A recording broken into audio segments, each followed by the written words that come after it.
Hello बच्चों, कैसे हैं आप लोग। आई होप आप सब बहुत अच्छे होंगे। स्वागत है आपका अपने फेवरेट यूट्यूब चैनल श्री बीएमएलएस पाठशाला में। जैसा कि आप जानते हैं, एनाटॉमी फिजियो में हम सेल पढ़ रहे थे, जिसमें हमने सेल स्ट्रक्चर और ऑर्गन्स के बारे में डिटेल में देखा था। आज हम उसी के आगे कंटिन्यू करने वाले हैं, जिसमें हम सेल साइकिल और सेल डिवीज़न कंप्लीट करेंगे। ठीक है, तो सबसे पहले हम देखते हैं सेल डिवीज़न क्या होता है और इसके बारे में हम सारी प्रोसेस कैसी होती है, सब कुछ हम डिटेल में आज कवर करने वाले हैं। सबसे पहले cell division. Cell division is the process by which a parent cell divide into two or a more daughter cell. इसमें क्या होता है, जो पेरेंट सेल होती है वो टू डॉटर सेल पे, टू और मोर डॉटर सेल का मतलब होता है, वो हम आगे समझेंगे जब हम सेल डिवीज़न अच्छे से देखेंगे। ठीक है, कंप्लीट करेंगे तो हमें समझ में आ जाएगा टू और मोर डॉटर सेल का क्या मतलब होता है। ठीक है, जो ये पेरेंट सेल है वो डिवाइड कर जाती है, जिसे हम सेल डिवीज़न बोलते हैं। In cell division the cell that is a dividing is called parent cell. जो ये सेल डिवाइड हो रही है इसको हम पेरेंट सेल बोल रहे हैं। ठीक है, the parent cell divide into two daughter cell is the process then repeats. जो ये पेरेंट सेल है, ये जिसमें डिवाइड हो रही है उसे हम डॉटर सेल बोल रहे हैं। ठीक है, और जो ये साइकिल चलती रहती है इसे हम क्या बोलते हैं, सेल साइकिल बोलते हैं। ठीक है, आई होप आपको समझ में आ गया होगा कि सेल डिवीज़न क्या होता है। सेल डिवीज़न में एक पेरेंट सेल होती है जो दो डॉटर या उससे ज़्यादा डॉटर सेल में डिवाइड हो जाती है। ठीक है, अब हम ये देख रहे हैं कि रीज़न जो सेल डिवीज़न हो रहा है एक्चुअली वो हो क्यों रहा है, उसका रीज़न क्या है। ठीक है, तो सेल डिवाइड होती है बेसिकली तीन चीज़ों के लिए। फॉर ग्रोथ, ग्रोथ के लिए, और डेवलपमेंट ऑफ और बॉडी, हमारी बॉडी के डेवलपमेंट के लिए सेल क्या होती है, डिवाइड करती है। To repair dead and damage tissue. ठीक है, हमें कोई इंजरी हो जाती है, डैमेज हो जाता है, तो उसको ठीक करने के लिए सेल वहाँ पे डिवाइड करती है। ठीक है, for reproduction, cell pass information to daughter cell. जो पेरेंट सेल में इंफॉर्मेशन होती है, जो जीन्स होती हैं, वो क्या होती है, वो इंफॉर्मेशन कहाँ डॉटर सेल में क्या होती है, पास होती हैं। ठीक है, रिप्रोडक्शन के लिए भी सेल डिवीज़न बहुत ज़रूरी होता है। ठीक है, ये तीन बेसिक रीज़न होते हैं सेल को डिवाइड करने के लिए। ठीक है, इसमें हम इसको अच्छे से समझ लेते हैं। The cell division is a important process तो है ही, क्योंकि रिप्रोडक्शन में भी सेल डिवाइड होता है। ठीक है, do you know how a single cell form a large organs. क्या तुम जानते हो कि जो एक सिंगल सेल है वो कैसे लार्ज ऑर्गन्स में कन्वर्ट होती है, वो कैसे होती है, सेल को डिवाइड करने से ही होती है। एनी सेल, ये कोई भी सेल है, ये मान लेते हैं एक सेल है, ये क्या करती है, ग्रोथ, इसमें ग्रोथ होती है। ठीक है, फिर ये ग्रोथ होगी तो इसमें साइटोप्लाज्म इंक्रीज होता है। फिर इसमें क्या होता है, डिवीज़न होता है। तो ये पेरेंट सेल बनी है, इसमें दो डिवीज़न हो जाएंगे, ये दो डॉटर सेल में कन्वर्ट हो जाएगी, जो इसकी क्या बन जाएंगे, टू प्रोजेनी सेल बन जाएंगे। फिर ये जो दो डॉटर सेल बनी है ये भी ग्रोथ करेंगी। ठीक है, फिर ये दोबारा से डिवाइड कर जाएंगी। तो ये जो साइकिल है, फिर यहाँ पे ये डिवाइड करेगी, फिर ग्रोथ करेगी, फिर डिवाइड करेगी, ऐसे जो ये साइकिल है ये चलती रहती है। ठीक है, इसी को कहते हैं सेल साइकिल। ठीक है, इसके बाद हम देखते हैं सेल साइकिल क्या होता है। ठीक है, a cell cycle is a series of events that take place in a cell. It grow and divide. ठीक है, इसमें क्या होता है, सेल ग्रो करती है जिसमें साइटोप्लाज्म इंक्रीज होता है, और फिर क्या करती है, डिवाइड करती है। ठीक है, ये कैसे होता है, किस तरीके से होता है, वो हम आगे डिस्कस करने वाले हैं। ठीक है, सीक्वेंस ऑफ इवेंट इंक्लूडिंग, इसमें क्या होता है, सेल की ग्रोथ होगी, डीएनए का रेप्लिकेशन होगा, और फिर सेल क्या करेगी, डिवाइड करेगी। ठीक है, इसमें ये सब चेंजेस होते हैं साइटोप्लाज्म और न्यूक्लियस के अंदर, ये चेंज हमें देखने को मिलते हैं। ठीक है, सेल साइकिल है, उसके फीचर क्या क्या होते हैं, ये क्या होती है, कोऑर्डिनेट इवेंट होता है। कोऑर्डिनेटेड इवेंट का मतलब होता है कोऑर्डिनेट मैनर में इवेंट होते हैं। पहले होता है जी वन एस जी2 फिर एम। ठीक है, प्रॉपरली डीएनए डबल, पहले डीएनए डबल होगा, डिस्ट्रीब्यूशन ऑफ इक्वल, इसमें क्या होगा, इक्वली डिस्ट्रीब्यूट होगा डॉटर सेल में। मतलब कि ये है कोऑर्डिनेट का मतलब, जो ये हमारी पेरेंट सेल है और ये जो हमारी डॉटर सेल डिवाइड हुई है, ठीक है, तो इसमें प्रॉपरली इक्वल तरीके से डिवीज़न होगा। ठीक है, it is a under genetic control, ये किसके जेनेटिक कंट्रोल के अंदर जो होती है सेल साइकिल की प्रोसेस होती है, ठीक है। अब जो सेल साइकिल है उसको 2 फेजेस में डिवाइड किया गया है। एक है एम फेज जिसे हम माइटोसिस बोलते हैं, ठीक है, और दूसरा है इंटरफेज, ठीक है। इंटरफेस के अंदर 3 चीज़ें आती हैं, पहला G1, S और G2, ठीक है। ये तीनों को मिला के हम क्या बोलते हैं, इंटरफेस। और जो एम फेज़ होती है इसमें एक्चुअली डिवीज़न होता है।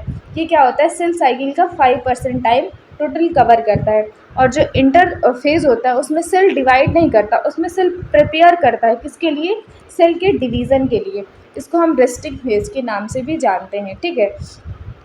इसमें क्या होता है, इंटरफेज में सेल डिवाइड नहीं करता है, सेल प्रिपेयर करता है डिवीज़न के लिए, और हम इसे रेस्टिंग फेज़ के नाम से भी जानते हैं। इंटरफेज के अंदर G1, S और G2 फेज़ आते हैं, और एम फेज़ में एक्चुअली डिवीज़न होता है, ठीक है। अब हम इनको एक एक करके समझ लेते हैं कि क्या होते हैं फेजेस, ठीक है। ये है हमारा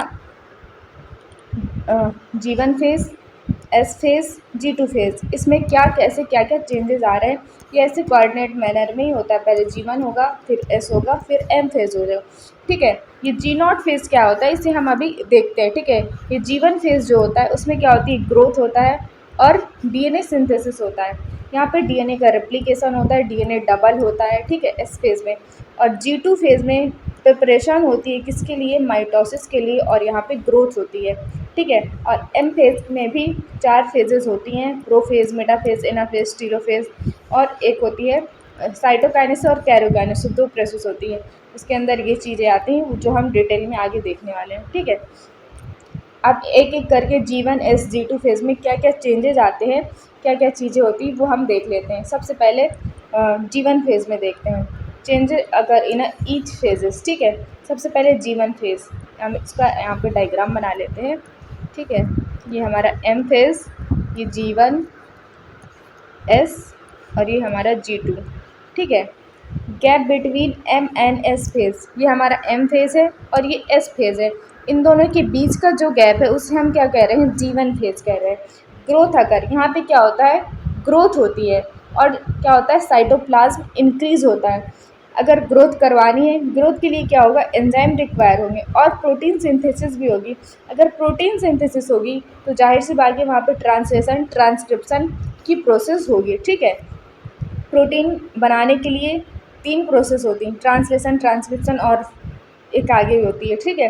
ट्रांसलेशन, ट्रांसक्रिप्शन, इन सब के एंजाइम भी G1 फेज़ में होते हैं।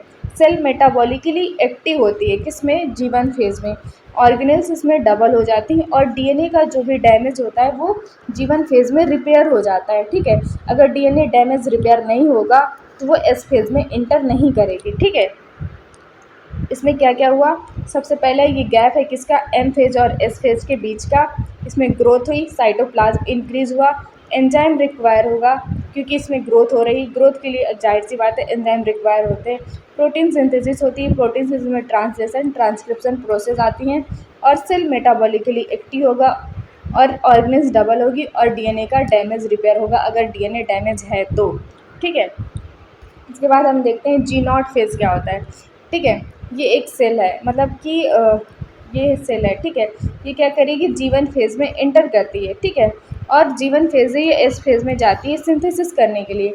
इस सेल के पास 2 ऑप्शन होते हैं, मतलब ये G1 फेज़ में आ गई सेल, अब इसके पास मतलब कि ये सेल है, ये G1 फेज़ में गई, ठीक है। इसके बाद 2 ऑप्शन हो गए, या तो ये G1 फेज़ में जाने के बाद ये सेल डिवाइड करेगी और माइटोसिस में पार्टिसिपेट करेगी, लेकिन इसके बाद अदर ऑप्शन भी होता है, ये चली जाती है G0 फेज़ में जिसे हम क्वेसेंट फेज़ बोलते हैं, ठीक है। G0 फेज़ में का मतलब होता है ये G1 फेज़ को एग्जिट कर चुकी है, ठीक है। मतलब ये G1 फेज़ में नहीं जा रही और ये माइटोसिस नहीं कर रही है, और ये क्या है, बस ऐसे ही है, ना ही तो ये परमानेंट है ना ही तो ग्रोथ कर रही है, कुछ भी नहीं कर रही बस, लेकिन मेटाबॉलिकली एक्टिव होती है, ठीक है। तो ये देखते हैं G0 फेज़ क्या होता है। When cell exit G1 phase, it enter G0 phase. अगर कोई सेल G1 फेज़ से एग्जिट कर जाती है तो वो G0 फेज़ में चली जाती है, ठीक है। Cell not divide and not permanent, ये सेल डिवाइड नहीं करेगी और ना ही तो ये परमानेंट है, ठीक है। इसमें ना ही कोई ग्रोथ होगी, लेकिन ये लिविंग है। अगर हमें ज़रूरत है, ठीक है, जब हमें ज़रूरत होगी बॉडी को कि सेल डिवाइड करना है, तो ये जी नॉट फेज़ का जो सेल है वो G1 फेज़ में इंटर करेगा और वहाँ पे सेल डिवीज़न में पार्टिसिपेट करेगा। ठीक है। इसके बाद आता है एस फेज़। एस फेज़ में क्या होता है, ये इसमें क्या होता है, डीएनए डबल होता है। In this phase DNA replication अगर in a eukaryotic cell inside the nucleus. ठीक है। इसमें क्या होता है, सेल डिवाइड करता है, मतलब कि सेल रेप्लिकेट करता है और डीएनए डबल करता है। सेंट्रियोल इन अ साइटोप्लाज्म, सेंट्रियोल आ जाते हैं साइटोप्लाज्म में। हिस्टोन डबल होगी, डीएनए डबल होता है तो उसमें हिस्टोन प्रोटीन होती है, वो भी डबल होगा। Euchromatin replicate first. यूक्रोमेटिन क्या होता है, ये जो डीएनए का कम कंडेंस वाला पार्ट होता है जिसे हम यूक्रोमेटिन बोलते हैं। ठीक है। ये हमारा होता है डीएनए। ठीक है। डीएनए ये हमारा होता है यूक्रोमेटिन जो कम कंडेंस है, और ये जो ज़्यादा कंडेंस पार्ट होता है उसे हम हेट्रोक्रोमेटिन बोलते हैं। और हेट्रोक्रोमेटिन के बाद ये क्रोमोसोम में कन्वर्ट हो जाता है। जो ये पार्ट होता है यूक्रोमेटिन, क्योंकि ये कम उलझा हुआ है, मतलब कि कम कंडेंस है, इसलिए यहाँ पर रेप्लिकेशन पहले होता है। ठीक है। इसका amount of DNA double, 2C से 4C हो गया। ये क्या होता है, इसको हम समझ लेते हैं। ये डीएनए है। ठीक है। ये क्या कर रहा है, रेप्लिकेट कर रहा है, डीएनए को डबल कर रहा है हमें यहाँ पे एस फेज में। ठीक है। तो ये क्या होगा, इसके दो स्टैंड अलग हो जाएंगे और इसमें ये नया स्टैंड बनेगा। ठीक है। तो यहाँ पे क्या हो गया, डीएनए डबल हुआ। यहाँ पे ये जो डीएनए है वो 2C होता है, इसका अमाउंट होता है 2C। ठीक है। लेकिन ये डीएनए का डबल होने के बाद इसका अमाउंट कितना हो जाता है, 4C। यही मतलब होता है डीएनए डबल होने का। ठीक है। इस फेज़ में डीएनए डबल हो जाता है। ठीक है। अब G2 फेज़ क्या होता है, gap between S phase and M phase. ये डायग्राम बना लेते हैं। यहाँ पे हमारा एम फेज़ था, G1 एस और G2, ये हमारा G2 फेज़ है। तो G2 फेज़ क्या होता है, गैप किसका होता है, ये एस फेज़ और एम फेज़ के बीच का गैप जो होता है उसे हम G2 फेज़ कहते हैं। ठीक है। इसमें क्या होता है, सेल प्रिपेयर करती है किसके लिए, एम फेज़ में जाने के लिए। In a M phase spindle fibre form. इसमें क्या होता है, एम फेज़ के लिए यहाँ पे स्पिंडल फाइबर ऐसे होते हैं। ठीक है। ये फॉर्म होते हैं। ठीक है। इसके लिए और microtube so large number of microtubule और ट्यूबुलिन प्रोटीन जो होती है वो बनती है। Now in protein tubulin get synthesize in G2 phase. अगर आएगा ट्यूबुलिन प्रोटीन जो होती है वो किस फेज़ में सिंथेसिस होती है, तो किस फेज़ में होती है, G2 फेज़ में, जिससे स्पिंडल फाइबर फॉर्म होते हैं। ठीक है। ये हमारे जो हैं चारों फेज़ G1 G2 S, और अब हम देखेंगे एम फेज़ को डिटेल में। एम फेज़ क्या होता है, माइटोसिस क्या होता है। ठीक है। तो समझते हैं हम माइटोसिस के बारे में, जिसे हम एम फेज़ के नाम से जानते हैं। M phase means mitosis. इसका मतलब है इक्वेशनल डिविजनल। ठीक है। इक्वेशनल डिवीज़न का मतलब होता है सेल इक्वली डिवाइड होता है। ये पेरेंट सेल है और ये दो डॉटर सेल में इक्वली डिवाइड होगा। ठीक है। जितना इसके पास होगा उतना ही सेम इसके पास होगा। इसको हम अच्छे से समझ लेते हैं एक बार, फिर आगे बढ़ते हैं। ठीक है। ये है हमारा सेल, एक मान लेते हैं ये कोई सेल है। ठीक है। इसमें क्या हो गया, ये हैप्लॉइड सेल है, एन है। ठीक है। इसका क्रोमोसोम नंबर 7 है, हैप्लॉइड है। ठीक है। इसमें क्या हुआ, माइटोसिस हुआ। ठीक है। तो ये डिवाइड करेगा दो डॉटर सेल में। ये भी क्या होगा, हैप्लॉइड होगा। इसमें भी 7 क्रोमोसोम और इसमें भी 7 क्रोमोसोम होंगे। ठीक है। और ये है डिप्लॉइड सेल जो है 2N। ठीक है। इसमें जब माइटोसिस होगा तो ये डिवाइड करेगी 2N और 2N में। ठीक है। जो प्लांट सेल में माइटोसिस होता है वो हैप्लॉइड और डिप्लॉइड दोनों सेल में होता है, लेकिन जब एनिमल सेल में माइटोसिस होता है वो केवल किस में होता है, डिप्लॉइड सेल में ही होता है। अगर एनिमल सेल में माइटोसिस होगा तो सिर्फ डिप्लॉइड 2N सेल में होगा, लेकिन प्लांट सेल में जो माइटोसिस होता है वो डिप्लॉइड और हैप्लॉइड दोनों सेल में होता है। ठीक है। अब समझ लेते हैं एम फेज़ में होता क्या क्या है। ठीक है। इसमें 2 फेज़ होते हैं। एम फेज़ 2 फेज़ होते हैं। एक होता है कैनेसिस जिसमें न्यूक्लियस का डिवीज़न होता है, और दूसरा होता है साइटोकाइनेसिस जिसमें साइटोप्लाज्म का डिवीज़न होता है।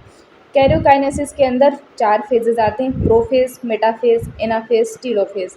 ठीक है। और साइटोकाइनेसिस में क्या होता है, साइटोप्लाज्म डिवाइड हो जाता है और सेल 2 पार्ट में डिवाइड हो जाती है, ठीक है। तो इनको हम एक एक करके देख लेते हैं। इसको पहले हम रफली समझ लेते हैं कि होता क्या है, फिर हम अच्छे से देखते हैं, ठीक है। पहले हमने देखा जीवन फेज, ठीक है। जीवन फेज में क्या था, ये सेल थी और ये थे क्रोमोजोम, ठीक है। ये क्रोमोजोम्स थे। इसको दोबारा से बना देते हैं अच्छे से। ये सेल है एक और इसमें ये क्रोमोजोम्स हैं, ठीक है।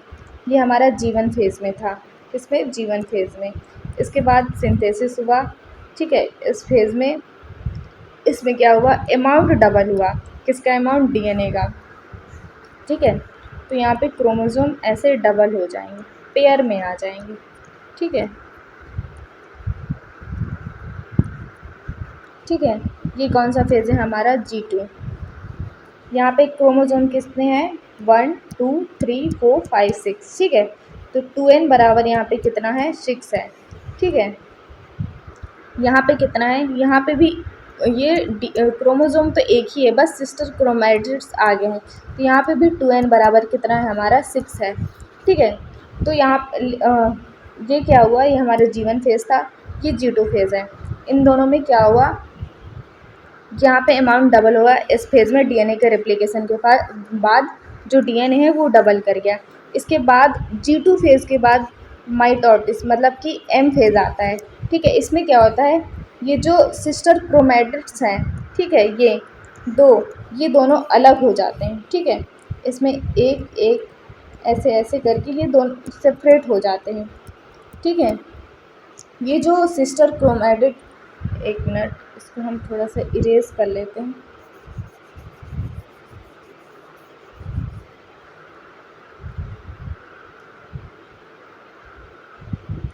पहले हमारा ये G1 फेज था, ये G2 फेज था। G2 फेज के बाद ये किस में एंटर करी, M फेज में। M फेज में ये जो सिस्टर क्रोमैटिड्स हैं ये अलग हो गए, ठीक है, सेपरेट हो गए। ये जेनेटिकली आइडेंटिकल, जो ये माइटोसिस की प्रोसेस होती है, इसमें जेनेटिकली आइडेंटिकल डॉटर सेल बनती हैं, क्योंकि ये किससे बनी है, ये दोनों सिस्टर क्रोमैटिड से बनी। और ये सिस्टर क्रोमैटिड क्या होते हैं, एक दूसरे की कॉपी ही होते हैं। कैसे होते हैं वो भी देख लेते हैं। ये हमने देखा था G1 फेज़ में, ये जो डीएनए थे, ठीक है। उसके बाद ये G2 फेज़ में डीएनए डबल हुआ था, ठीक है। तो ये सिस्टर क्रोमैटिड्स बन गए थे। तो जैसे इसको हम एक को देखते हैं, ये ये ए बी जीन है, ठीक है। अब जब हम इसमें आए तो इसमें क्या होगी, ये डबल हो जाएंगे, कैपिटल ए कैपिटल बी। ये दोनों सिस्टर क्रोमैटिड सेम है, इसीलिए जो माइटोसिस में जो जीन होती हैं वो सेम होती हैं, ठीक है। सिस्टर क्रोमैटिड सेम है, इस वजह से जो डॉटर सेल बनेंगी दोनों, वो जेनेटिकली आइडेंटिकल होती हैं, ठीक है। आई होप समझ में आ गया होगा। ये पहले इंटरफेज था, हमने देख लिया, ठीक है। इसके बाद प्रोफेज, मेटाफेज, एनाफेज, टेलोफेज, इन सब में क्या क्या प्रोसेस हो रहे हैं, किस तरीके से, वह हम देख लेते हैं, ठीक है। सबसे पहले कैरियोकाइनेसिस में हमने देखा था प्रोफेज, मेटाफेज, एनाफेज, टेलोफेज। इसमें क्या प्रोसेस होती है, ये क्या क्या होता है, इन सबको हम डिटेल में देख रहे हैं। और ये हमारा साइटोकाइनेसिस, जिसमें दोनों सेल क्या हो गई हैं, सेपरेट हो गई हैं, ठीक है। सबसे पहले आता है prophase, start with untangling of DNA. इसको हम पहले समझ लेते हैं कि क्या है। ये था हमारा डीएनए, ठीक है। मतलब कि G2 फेज़ में डीएनए क्या था, कंडेंस था, मतलब कि ये क्या था, इंटरवाइन था, मतलब कि सुलझा हुआ नहीं था, उलझा हुआ था एक दूसरे में। तो सबसे पहले क्या होगा, ये अनटेंगल होगा, मतलब कि ये सुलझ जाएगा, ठीक है। इसके बाद ये क्या करेगा, कंडेंसेशन स्टार्ट करेगा, मतलब ये कंडेंस होना स्टार्ट कर देगा, ठीक है। अनटेंगलिंग ऑफ डीएनए का मतलब होगा डीएनए जो उलझा हुआ है यहाँ पे, ये सुलझ जाएगा। And chromatin start to condense, फिर ये जो जब सुलझेगा तो ये क्रोमैटिन में बदल जाएगा, ठीक है। उसके बाद ये क्या करेगा, कंडेंसेशन स्टार्ट करेगा, कंडेंस होना स्टार्ट करेंगे। कंडेंस होगा तो किस में कंडेंस हो जाएगा, क्रोमोजोम में। Chromosome start to visible with two chromatid. इसके बाद जो है ये स्टार्ट हो जाएगा किस में, क्रोमोसोम में दिखने में, वो भी टू क्रोमैटिड्स के साथ, एक ये दोनों क्रोमैटिड्स हैं, ठीक है। Centrosome move with opposite pole, ये जो सेंट्रोजोम है वो अपोजिट पोल में मूव करना शुरू हो जाएंगे, एक इस पोल में और दूसरा नीचे, ठीक है। Microtubule develop around the centrosome, ये जो ये है हमारे, ये हमारा सेंट्रियोल, सॉरी यहाँ पे सेंट्रोजोम नहीं, यहाँ पे सेंट्रियोल होना चाहिए था, ठीक है। ये जो सेंट्रियोल है, सेंट्रियोल क्या होगा, इसके सेंट्रियोल के मतलब माइक्रोट्यूब्यूल दिखने लगेंगे, ठीक है। ये जो है एस्टर स्पिंडल, ये जो बना है इसको हम पूरे को स्पिंडल एपरेटस बोलते हैं। गोल्जी बॉडी न्यूक्लियोलस डिसअपियर, इसमें जो है endoplasmic reticulum, Golgi body, nucleolus, ये सब क्या हो जाएंगे, दिखने बंद हो जाएंगे, इसमें सिर्फ हमें ये क्रोमोसोम विजिबल होंगे, ठीक है। और nuclear membrane start to disintegrate, ये जो न्यूक्लियर एनवेलप है, ठीक है, न्यूक्लियर मेम्ब्रेन है, ये धीरे धीरे डिसइंटीग्रेट मतलब कि टूटना स्टार्ट हो जाएगी, ठीक है। प्रोफेज में क्या हुआ, डीएनए जो उलझे हुए थे वो सुलझे, अनटेंगलिंग हुआ, ठीक है। उसके बाद कंडेंसेशन स्टार्ट हुआ, डीएनए कंडेंस हुआ और क्रोमोसोम विजिबल होना दिखने लगते हैं, किसमें, प्रोफेज में। इसके बाद है इसमें देखो क्रोमैटिन स्टार्ट कंडेंसेशन, क्रोमैटिन का कंडेंस होना किस में स्टार्ट हो जाता है, प्रोफेज में, ठीक है। Chromosome with two chromatid appear, chromosome दो क्रोमैटिड के साथ किस में अपीयर होना दिखना शुरू हो जाता है, प्रोफेज में। फुली कंडेंस क्रोमोसोम, सबसे ज़्यादा कंडेंस क्रोमोसोम देखने को हमें कहाँ मिलते हैं, मेटाफेज में। अब मेटाफेज क्या होता है वो हम देखते हैं, ठीक है। मेटाफेज में क्या होता है, न्यूक्लियर मेम्ब्रेन डिसअपियर, वहाँ पे न्यूक्लियर मेम्ब्रेन, प्रोफेज में न्यूक्लियर मेम्ब्रेन डिसअपियर होना स्टार्ट हुई थी, लेकिन एम फेज में सबसे पहला प्रोसेस यही होता है कि न्यूक्लियर मेम्ब्रेन डिसअपियर हो गई होती है, ठीक है। Chromosome now in cytoplasm, nuclear membrane चली गई तो क्रोमोसोम कहाँ आ जाएंगे, साइटोप्लाज्म में आ जाएंगे। Condensation of chromosome complete, condensation जो कंडेंस हो रहा था क्रोमोसोम वो फुली कंडेंस हो जाएंगे, किसमें, मेटाफेज में। फुली कंडेंस क्रोमोसोम, इसमें जो क्रोमोसोम है वो फुली कंडेंस होता है, इसीलिए बेस्ट जो फेज़ होती है क्रोमोसोम को देखने के लिए उसकी मॉर्फोलॉजी की और साइज़ की, मतलब कि क्रोमोसोम किस साइज़ का है और उसकी मॉर्फोलॉजी कैसी, वो सब हम किस में देख सकते हैं, मेटाफेज स्टेट में ही हम उसकी स्टडी करते हैं, ठीक है।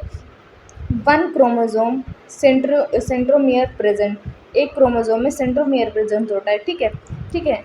ऑन विच काइनेटोकोर प्रेजेंट, ठीक है, इसका क्या मतलब होता है वो देखते हैं। ये है हमारा क्रोमोसोम, ठीक है, इसको मान लेते हैं ये क्रोमोसोम है, ठीक है। अब क्या होगा, इसमें काइनेटोकोर का मतलब होता है ये यहाँ पे एक ऐसा स्ट्रक्चर होता है जिसे हम क्या बोलते हैं, काइनेटोकोर बोलते हैं, ठीक है। और इसी काइनेटोकोर से क्या होता है, स्पिंडल फाइबर अटैच होता है, वो इस तरीके से दोनों साइड अटैच होता है। तो एक क्रोमोसोम है उसमें क्या है, दो सिस्टर क्रोमैटिड हैं, ये और ये, ठीक है। उन सिस्टर क्रोमैटिड में दो काइनेटोकोर है, एक इस पोल पे एक इस पोल पे, और दोनों काइनेटोकोर पर क्या है, स्पिंडल फाइबर अटैच है, ठीक है। ये हमारा स्पिंडल फाइबर, ठीक है। तो एक क्रोमोसोम, उसमें दो क्रोमैटिड और उसमें दो काइनेटोकोर, और काइनेटोकोर में दोनों साइड दो स्पिंडल फाइबर अटैच होते हैं। आई होप आपको ये वाली लाइन का मतलब समझ हो गया। ईच क्रोमोसोम सेंट्रोमियर प्रेजेंट होता है और उस सेंट्रोमियर में काइनेटोकोर प्रेजेंट होता है, और काइनेटोकोर से स्पिंडल फाइबर क्या होती है, जुड़े होते हैं, ठीक है। Spindle fibre both pole attach on the centromere on kinetochore, ठीक है। मैंने बताया कि सेंट्रोमियर जो था उसमें काइनेटोकोर से क्या होता है, स्पिंडल फाइबर अटैच होता है, ठीक है। All chromosome being in equator of centre of spindle fibre, जो सारे क्रोमोसोम्स थे वो एक लाइन में इक्वेटर पे सेंटर में अलाइन हो जाएंगे, ठीक है, बीच में आ जाते हैं। Plane of alignment of chromosome, जिसे हम क्या बोलते हैं, मेटाफेजिक प्लेट, ठीक है, वो मेटाफेजिक प्लेट बना लेते हैं, ठीक है। Chromosome fibre spindle fibre attach on chromosome, मैंने बताया जो क्रोमोसोम थे उसमें स्पिंडल फाइबर अटैच हो जाते हैं, ठीक है। इसको हम देख लेते हैं, ये है मेटाफेजिक प्लेट। ये जो क्रोमोसोम है एक लाइन में सेंटर में आ गए हैं, और ये सेंट्रियोल जो है अपोजिट पोल पे हैं, ठीक है। और ये हमारा सेंट्रोमियर है, ठीक है। सेंट्रोमियर में काइनेटोकोर अटैच होता है और काइनेटोकोर से हमारा स्पिंडल फाइबर अटैच होता है, ठीक है। और ये जो डॉट डॉट लाइनिंग है इसे हम क्या बोल रहे हैं, मेटाफेजिक प्लेट बोल रहे हैं, ठीक है। ये हमारा साइटोप्लाज्म है और हमारे क्रोमोसोम्स है, ठीक है। आपको समझ में आ गया होगा मेटाफेज में क्या होता है, फुली कंडेंस क्रोमोसोम देखने को मिलते हैं और मेटाफेजिक प्लेट देखने को मिलती है, क्योंकि जो क्रोमोसोम है वो सेंटर में इक्वेटर पे आ जाते हैं, ठीक है, ठीक है। All chromosome being at equator और the centre of spindle fibre. इसमें क्या होता है, ह्यूमन सेल में कितने क्रोमोसोम होते हैं, 2n=46, ठीक है। टोटल क्रोमोसोम फाइबर कितने होंगे, ये 46 है, जाहिर सी बात एक इधर से और एक इधर से, तो क्रोमोसोम फाइबर कितने होंगे, 92। एक क्रोमोसोम मतलब कि एक क्रोमोसोम में 2 फाइबर्स होंगे, ठीक है। ये समझ में आ गया। इसके बाद है एनाफेज, ठीक है। हमने प्रोफेज देख लिया। प्रोफेज में मेन क्या हो रहा था, कंडेंसेशन हो रहा था किसका, डीएनए का। और इसमें क्या है, मेटाफेज में क्या है, जो कंडेंस हो रहा था डीएनए वो फुली कंडेंस हो गया था। इसके बाद जो था मेटाफेजिक प्लेट में मतलब कि एक सेंटर में क्रोमोसोम्स आ गए थे। इसके बाद है एनाफेज। एनाफेज में क्या होता है, all chromosome split at centromere.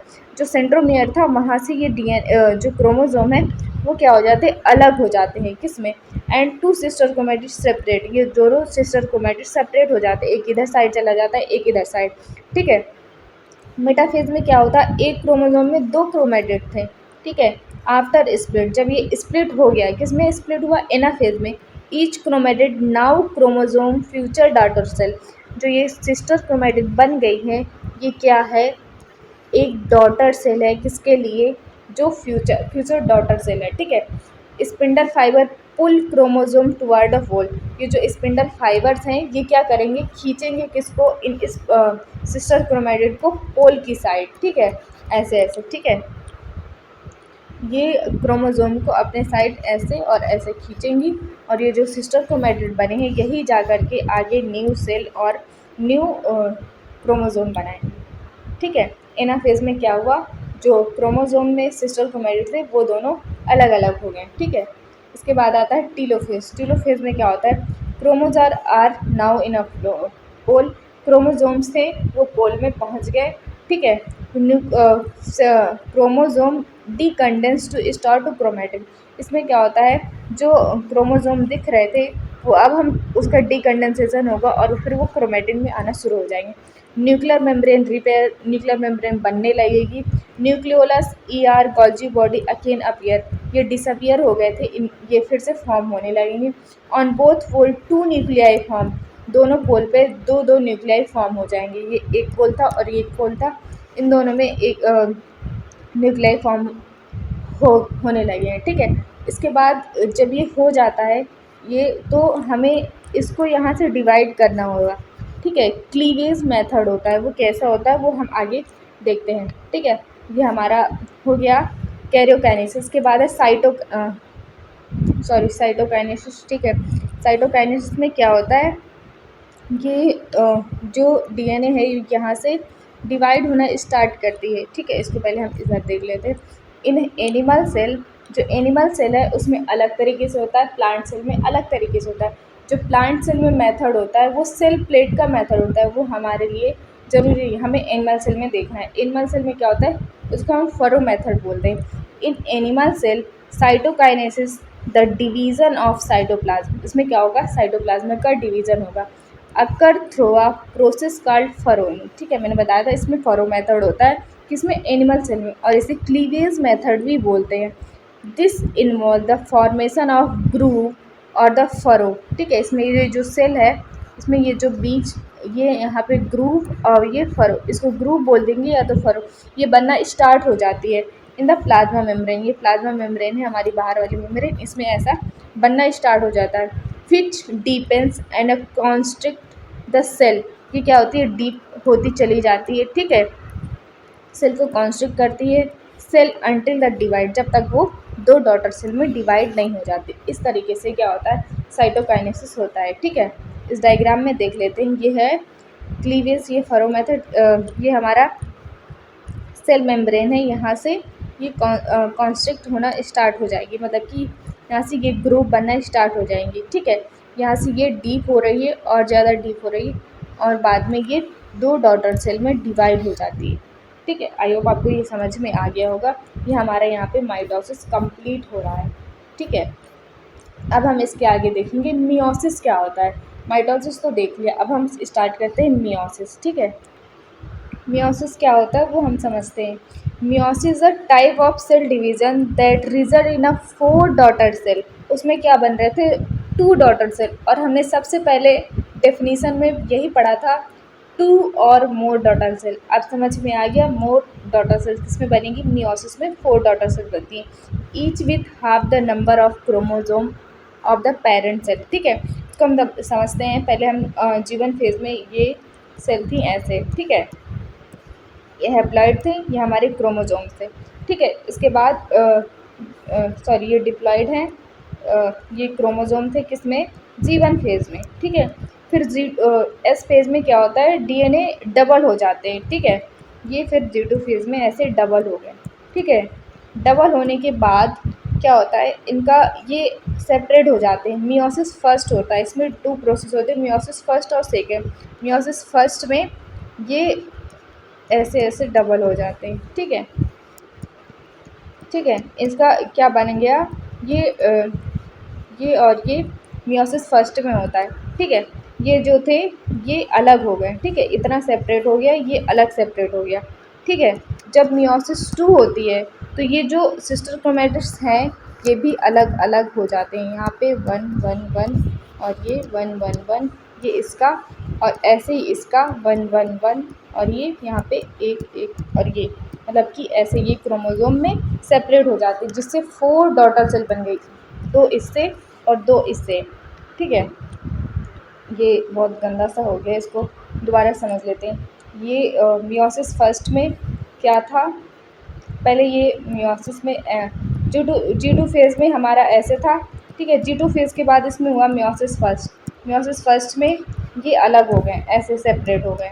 ठीक है, ये 2 सेल में डिवाइड हो गए। ठीक है, जब मियोसिस 2 होता है, ठीक है, तब ये जो होती है ये 2 सेल में डिवाइड कर जाती है, और ये भी 2 सेल में डिवाइड कर जाती है, जिसमें हैप्लॉइड सेल बनते हैं, 4 डॉटर सेल बन जाते हैं। ठीक है, अब समझ में आ गया होगा।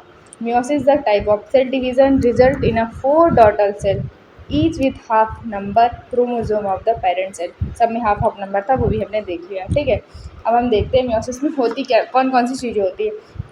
मियोसिस में 2 प्रोसेस होती हैं, मियोसिस फर्स्ट और मियोसिस सेकेंड।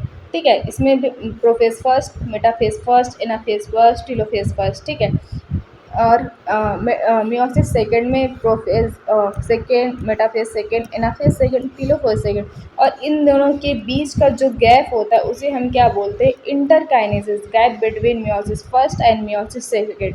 ठीक है, जो कॉम्प्लेक्स फेज़ होता है मियोसिस फर्स्ट का, वो प्रोफेज होता है, किसमें, क्योंकि उसमें बहुत सारी सब स्टेजेस होती है।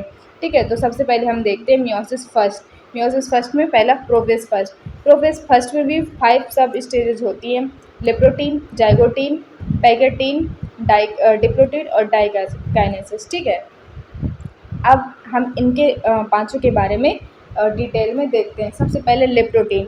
ठीक है, फर्स्ट फेज़ आफ्टर जी टू फेज़ के बाद फर्स्ट फेज़ होती है कौन सी, हमारी लेप्रोटीन। ठीक है, chromatin start to condense. Prophase में सबसे पहला काम यही था माइटोसिस में, कि जो डीएनए था वो कंडेंस होना स्टार्ट कर दिया था।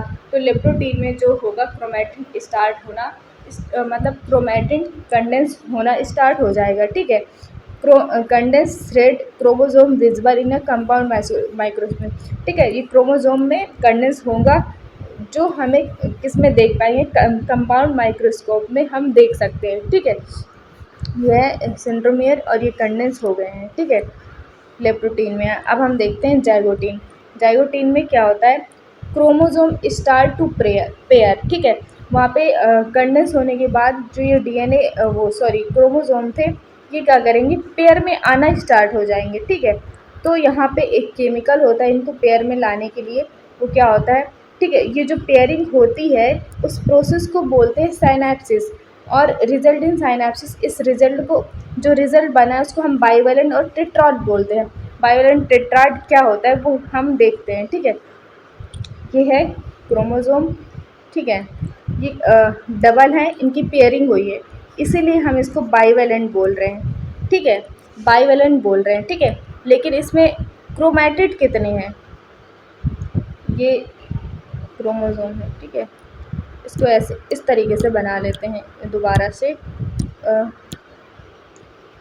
ये हमारा एक क्रोमोसोम, ठीक है, और ये हमारा दूसरा क्रोमोसोम, और इन दोनों के बीच में ये पेयरिंग है होना स्टार्ट हो गई है, ठीक है।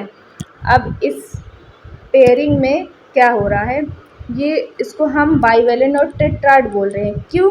क्योंकि इसमें 2 क्रोमोसोम है, इसलिए हम इसको बाइवेलेंट बोल रहे हैं। और टेट्राड क्यों बोल रहे हैं? क्योंकि इसमें 4 क्रोमैटिड है, 1 2 3 4, इसलिए हम इसको टेट्राड भी बोलते हैं। आई होप बाइवेलेंट और टेट्राड का कॉन्सेप्ट समझ में आ गया होगा कि हम इसे दोनों चीज़ क्यों बोल रहे हैं, ठीक है। साइनेप्टोनीमल कॉम्प्लेक्स, ये जो बीच में ये केमिकल है, मतलब कि जो चीज़ है जो इन दोनों को जोड़ के रख रही है, उसे हम बोल रहे हैं साइनेप्टोनीमल कॉम्प्लेक्स। ये किस में विजिबल होती है? केवल हम इसको इलेक्ट्रॉन माइक्रोस्कोप में देख सकते हैं। ये क्या करती है? Keep chromosome pair together. मैंने बताया ये जो 2 क्रोमोसोम है, इन दोनों को पेयर में रखने का काम करती है, called synaptonemal complex. Bivalent visible in a normal compound, जो बाईवैलेंट है वो नॉर्मल कंपाउंड में हम देख सकते हैं, ठीक है। किसमें? जाइगोटीन में। मोर क्लियरली विजिबल, इसको अगर हम मोर क्लियरली देखना है तो हम उसे नेक्स्ट स्टेज, जिसे हम पैगोटीन बोल रहे हैं, उसमें देख सकते हैं, ठीक है। ये इस डायग्राम में देख लो, ये जो है ये बीच वाला जिसे हम साइनेप्टोनीमल कॉम्प्लेक्स बोल रहे हैं, ये जो 2 क्रोमोसोम है, इन क्रोमोसोम को क्या कर रही है? पेयर में रखने का काम कर रही है।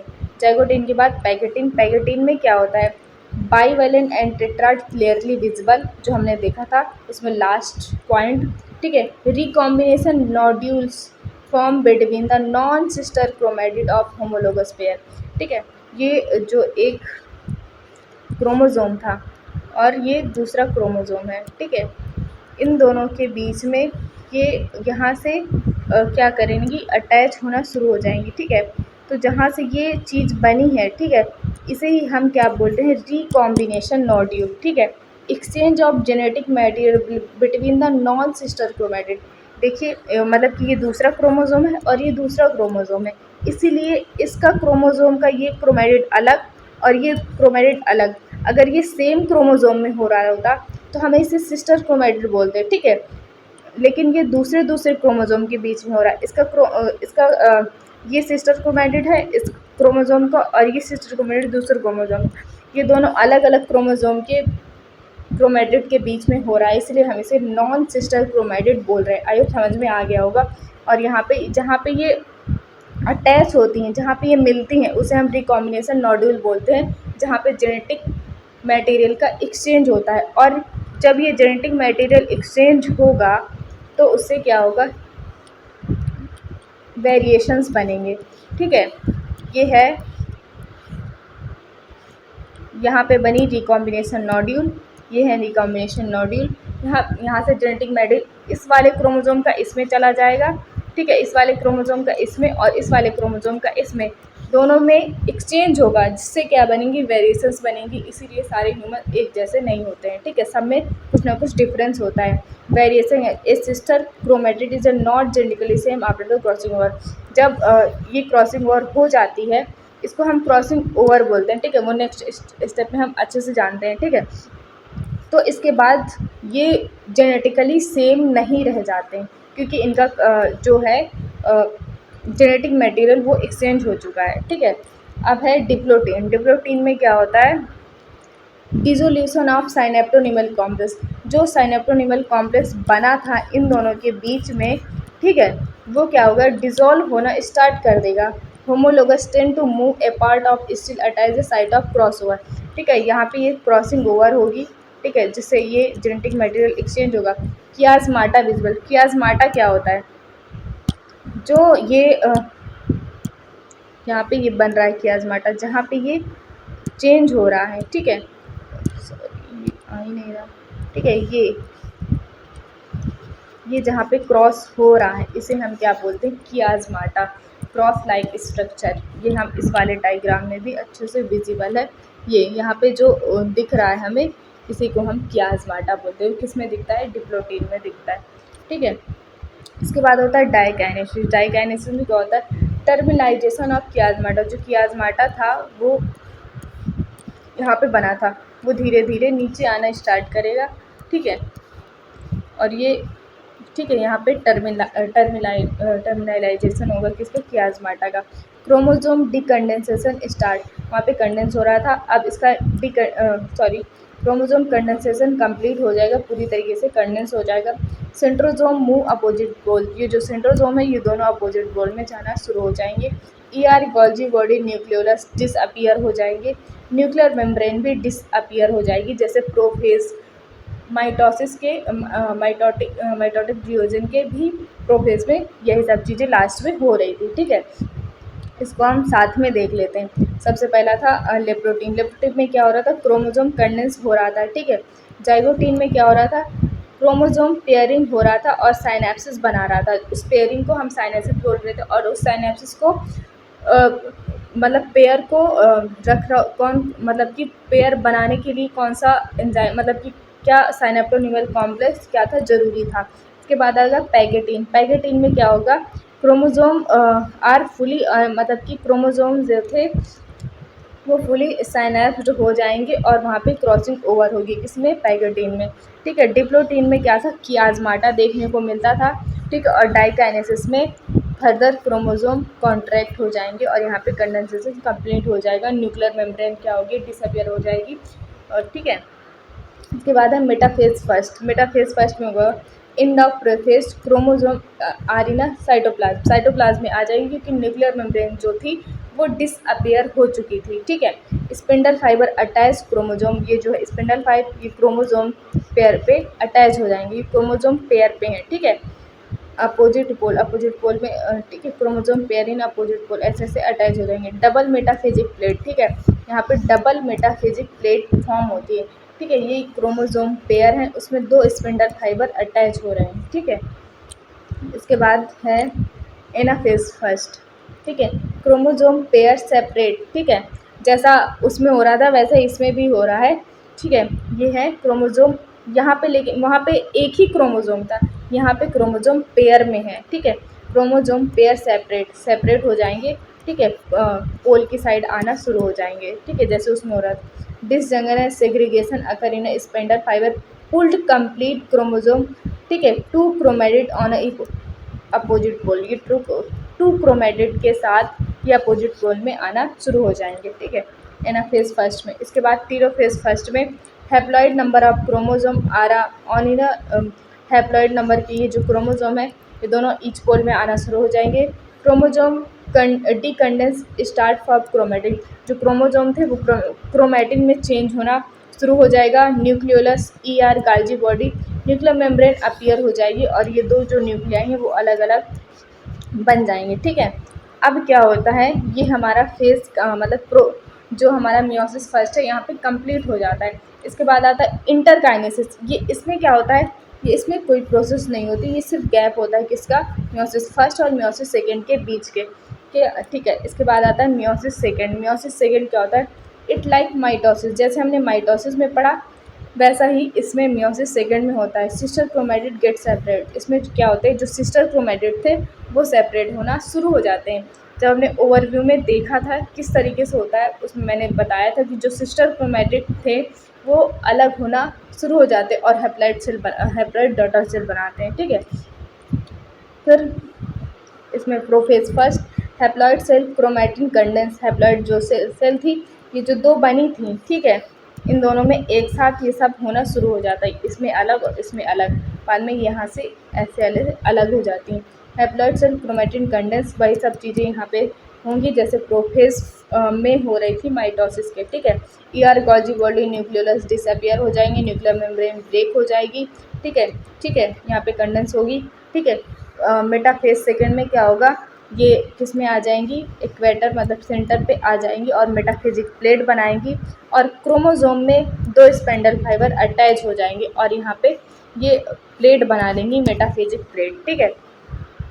और इसके बाद एनाफेज फर्स्ट में क्या, सेकेंड में होगा sister chromatid separate and move opposite pole. यहाँ पे सिस्टर क्रोमेटिड अपोजिट, ये एक सेल में हो रहा है। ऐसे ही जो यहाँ पे दो सेल मतलब दो बनी थी, इन दोनों में एक साथ हो रहा होगा। ठीक है। Opposite pole, centrosome number same. ठीक है। क्रोमोजोम नंबर दोनों में, इन दोनों में इसमें जो ये चीज़ें हो रही हैं, इसमें इसमें prophase second, metaphase second, telophase second, anaphase second, और इस सेल में भी वही चीज़ें सेम हो रही होंगी। ठीक है। ये सब होंगी। फिर इसके बाद टीलोफेज सेकेंड में होगा क्रोमोजोम डिपेंडेंस होना होगी, न्यूक्लियर मेम्ब्रेन फिर से फॉर्म होगी उसके अंदर। ठीक है। और देन साइटोकाइनेसिस, इन दोनों के बीच में साइटोकाइनेसिस होगी। फिर यहाँ से ये सेल दो,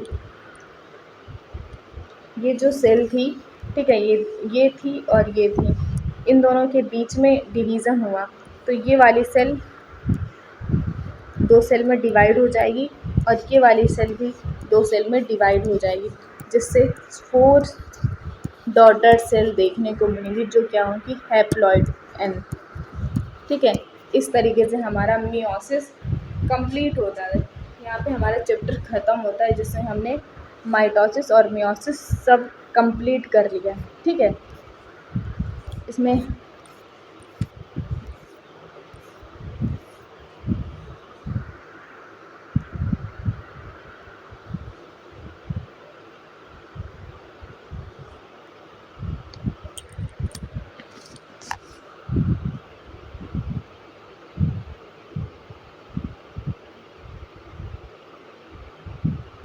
इसमें हमने पूरा सेल साइकिल और सेल डिवीज़न कंप्लीट किया है, जिसमें हमने सबसे पहले देखा था सेल डिवीज़न। सेल डिवीज़न क्या होता है, उसमें कौन कौन सी चीज़ें आती हैं। ठीक है। और सेल डिवीज़न के बाद हमने सेल साइकिल पूरा देखा। ठीक है। उसमें कौन कौन से फेज़ होते हैं, G1S G2S, मतलब G1S G2। ठीक है। और एम फेज़। ठीक है। ये सब इनमें कौन कौन से चेंजेस होते हैं वो हमने देखा। फिर माइटोसिस मतलब एम फेज़ में, माइटोसिस में दो प्रोसेस होती हैं, एक कैरियोकाइनेसिस, साइटोकाइनेसिस। कैरियोकाइनेसिस में न्यूक्लियर डिवीज़न कैसे होता है, न्यूक्लियस का डिवीज़न, और साइटोकाइनेसिस में साइटोप्लाज्म का डिवीज़न कैसे होता है वो हमने देखा। कैरियोकाइनेसिस में 4 प्रोसेस आती हैं, प्रोफेज़, मेटाफेज़, एनाफेज़ और टीलोफेज़। ठीक है। उनको हमने डिटेल में देखा। इसके बाद हमने देखा साइटोकाइनेसिस। साइटोकाइनेसिस में जो एनिमल सेल होता है उसमें फरो मेथड होता है, किसमें, साइटोप्लाज्म को डिवाइड करने के लिए। इसके बाद हमने मियोसिस देखा। मियोसिस में क्या हो रही थी, 4 डॉटर सेल फॉर्म हो रही थी। ठीक है। मियोसिस को 2 पार्ट में डिवाइड किया गया, एक मियोसिस फर्स्ट और मियोसिस सेकंड। ठीक है। और इन दोनों के बीच के गैप को हम क्या बोलते हैं, इंटरकाइनेसिस। मियोसिस फर्स्ट में के प्रोफेज में 5 स्टेजेस होती हैं, लेप्टोटीन, जाइगोटीन, पैक्यूटीन, डिप्लोटीन और डाइकाइनेसिस। ठीक है। इसके बाद हमने इन 5 प्रोसेस को देखा कि इसमें कौन कौन सी चीज़ें हो रही हैं। इसके बाद हमने देखा metaphase first, anaphase first, telophase first. इसके बाद इंटरकाइनेसिस, जो मियोसिस फर्स्ट और मियोसिस सेकंड के बीच की क्या है, गैप होता है। ठीक है। इसके बाद हमने देखा मियोसिस सेकंड। मियोसिस से जस्ट लाइक माइटोसिस, माइटोसिस के जैसा ही होता है, बस इसमें जो बाद में बनती है 4 सेल बन जाती हैं। ठीक है। यहाँ पे हम अपना चैप्टर कंप्लीट कर रहे हैं। ठीक है। अगर आपको लेक्चर अच्छा लगा हो, लाइक शेयर सब्सक्राइब जरूर करिए। Thank you so much.